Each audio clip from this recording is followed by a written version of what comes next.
welcome back to my channel. If you are new here, my name is Kennedy and I am a senior in college studying elementary education, and today's video is going to be all about the Praxis 5002 Reading and Language Arts subtest for elementary education. I made a video a while back about how I passed the Praxis core test. So if you are looking for that, make sure you go check that out.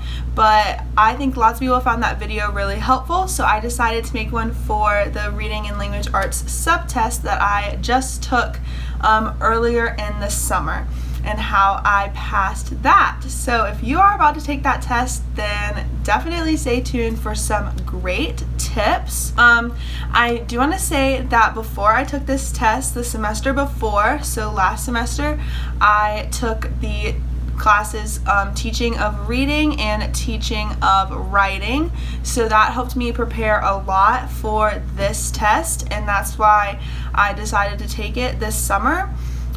This test you can take individually with all the multiple subjects, so those subjects being reading and language arts, math, science, social studies, and I think that's all of them. You can take them all individually or all together, but I personally decided to take them separately because I'm going to be taking the classes at my college separately, so that just worked best for me, but you can take them all together if that works better for you.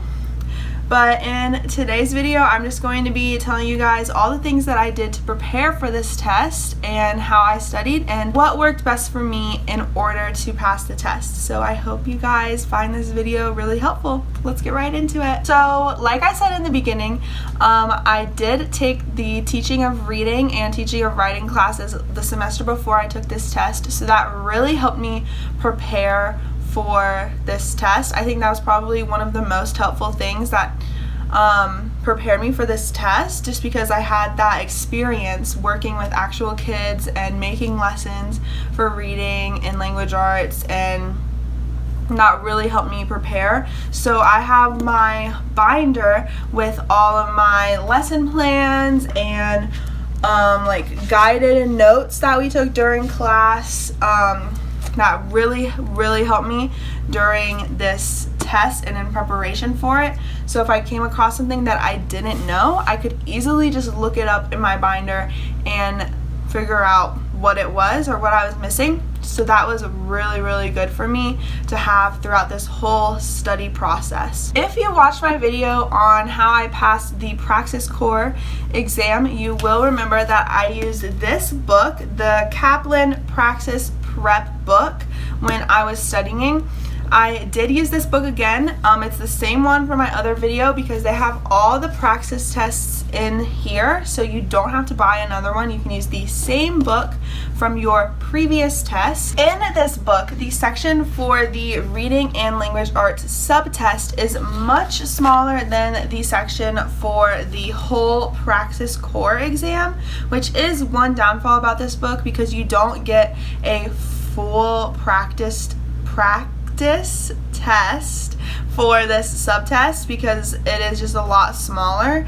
But it does tell you how to go through the questions and what you should do with passage questions, and then it has this whole list of vocabulary words and their definitions that you need to know. So it puts them in categories: foundational reading skills, reading, literature and informational text, writing, language, and speaking and listening. So it has all of those vocabulary words with their definitions on the page, which I found to be super helpful. And with those vocabulary words, I made note cards for every single one of them. You can just make regular paper note cards, or you could use websites like Quizlet where you can make digital note cards. Personally, I prefer using paper note cards so I could physically divide them into groups as I'm going through them on which ones I get right, which ones I get wrong, and so I can see what I really need to work on and how well that I'm doing. I can physically see the piles. That just helps me more when I'm studying. I also color coded them, so I made little stars at the top of them for each category that they are put in this book. So I could also easily tell which category I needed to work more on and which one I really knew. So that helped me when studying as well. This is a lot of note cards, like it's a big chunk of note cards, but this really helped me in preparing for the exam. And this book does have a short little test in it for the reading subsections. It is not a full test whatsoever, but it does have a short, like 12 or so questions that can help you figure out how you're doing, and it has the answers in them, so you can see a little bit of how you're doing with the reading and language arts. That is about everything that I used this book for in preparation for this test. I still think this book is really nice, and I love that it gave me the vocabulary words and all their definitions, so it made it really easy for me. Another resource that I used when preparing for this test is this website called Teachers Test Prep. I will link it in the description box down below if you guys want to go check it out. But I just googled free Praxis 5002 practice tests, and this website showed up. It's a website for future teachers or teachers that need to still take some certification tests, and they provide tutoring programs and practice tests for you. So I just took one practice test on there. You get one test for free if you sign up, and all you have to do is like give them your email. It is super easy. So I just signed up and I took one test for free, and then they email you your score a couple minutes later, and you are able to go back and see all the questions that you missed, which is really really nice. So I loved that website. I love that I found it and I was able to use it because it was the only full-length 5002 test that I could find. I'm sure there are plenty out there, but that was the one that I found, and that was free, and that worked for me. So I would definitely suggest making an account there just to take that test. No strings attached. Again, it is Teacher Test Prep, and I will link it in the description box down below for you guys. Another thing that I found really helpful was the YouTube channel called Nava Ed. That's Nava Ed.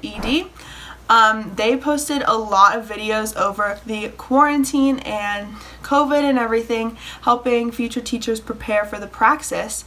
So I found a lot of their videos very helpful to just review the material and get it back in my brain, because I didn't take this test right away. I took it like a couple weeks after school ended, so I didn't have it like fresh in my brain. It was still kind of there, but I really needed to dig it out. So those videos really helped me just get the content back in my brain and start thinking about reading and language arts again. The one video from them that I found really helpful was about the Fab 5 of reading, which includes emergent literacy skills. I personally really needed to work on those, like just remembering them and remembering what emergent literacy skills are. And so that video really helped me. It includes skills like phonics, phonemic awareness, vocabulary, comprehension, and all of those good things. So I would definitely suggest checking out their YouTube channel. I will link it in the description box down below for you guys as well. You know I got you covered. I'm going to link everything that I'm talking about down there, so make sure you check it out. But they have so many YouTube videos about this test and about the other subtests. So when I go to take those, I will definitely be checking out their videos on it. So I took my test in June of 2021. So they were still doing some at-home tests. They hadn't fully opened up the testing centers, so I was able to take my test online at home, which was really nice. It was not hard at all to use the online system. They actually have someone like for real proctoring you while you're taking it, and they like can control your computer at the beginning, which was really weird to me. But they can control your computer and make sure all of your settings are right, so nothing's gonna go wrong in the middle of the test. And if something does go wrong, like they're right there, you can chat with them in the chat box. Like, it's so easy. I was surprised at how well that online test system worked, but it was really easy and it worked really well for me. So if you are taking it online at your house, I would not be worried about something not working. And you can test your software and make sure you have everything updated before your test day, just to double check that everything is running smoothly and is good and you don't have anything to worry about on that day. I would definitely test your software before your test day just to make sure you have everything updated. But the test itself on test day was super easy, super smooth, and nothing went wrong for me personally. So since I didn't take my test right after my semester, I kind of like lost motivation to study for it and to really remember the material. So one thing that I would suggest that helped me get motivation to study for the test is to literally just go ahead and schedule your test. So like one day you're like, I need to schedule this, I need to do it, I just need it to get it over with.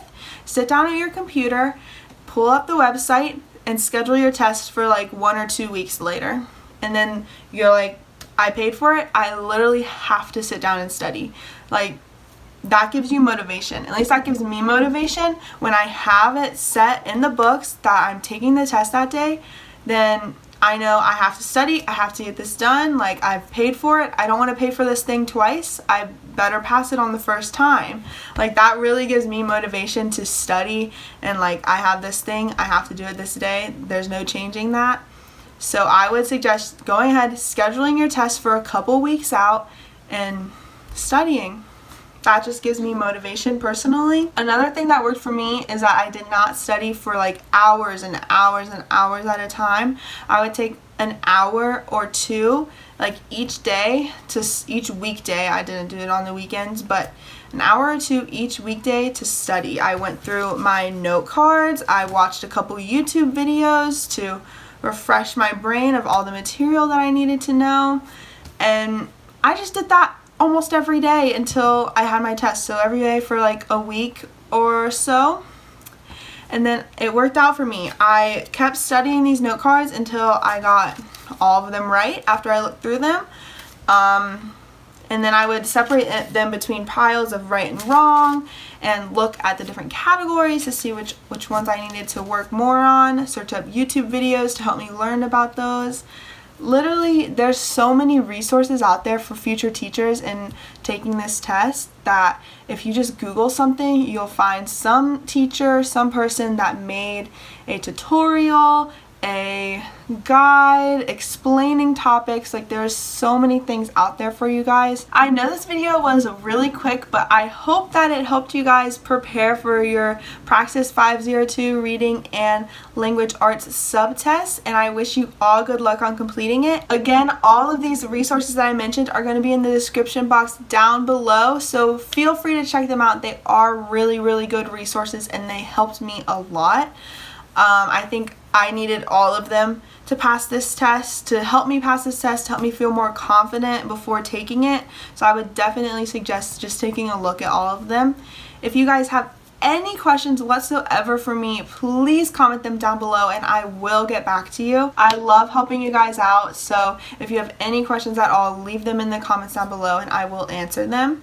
If you still haven't taken the Praxis core, make sure you check out my video on the Praxis core so you can pass that test as well. And let me know what other kinds of videos you want to see from me. I am excited to be making more videos this summer. I just moved into an apartment, so hopefully I can do an apartment tour sometime soon. That would be awesome. So yeah, make sure you follow me on Instagram at kennedy.nicole4, where hopefully I will be posting more. I've kind of slacked off on my Instagram, but I will hopefully be posting more as this summer goes on and the school year starts. My senior year, oh my gosh, this is literally wild. But yeah, make sure you hit that thumbs up if this video helped you and subscribe down below so you don't miss another one. Bye guys.